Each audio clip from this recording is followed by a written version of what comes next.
तुम्हाला जर का एकटं वाटत असेल, डिप्रेशन आलं असेल, तर सगळ्यात पहिल्यांदा हे समजून घ्या की या डिप्रेशनचं आणि एकटं वाटण्याचं प्रमुख कारण तुम्ही स्वतः आहात किंवा आपण स्वतः असतो.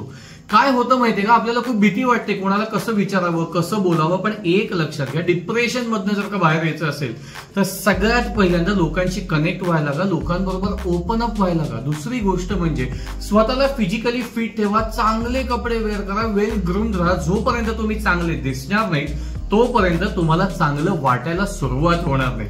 तिसरी आणि सगळ्यात महत्वाची गोष्ट म्हणजे प्रोफेशनल हेल्प घ्या. जोपर्यंत आपण एखाद्या डिप्रेशन मधनं बाहेर येण्यासाठी प्रोफेशनल हेल्प घेणार नाही तोपर्यंत आपण स्वतःच त्या खड्ड्यात स्वतःला अडकवत जाऊ. काय असतं लाईफ मध्ये माहितीये का, तुम्ही जोपर्यंत छोटी छोटी छोटी पावलं टाकत यशाकडे जाणार नाही ना तोपर्यंत तुम्ही कधीच यशाच्या जवळ पोहोचणार नाही.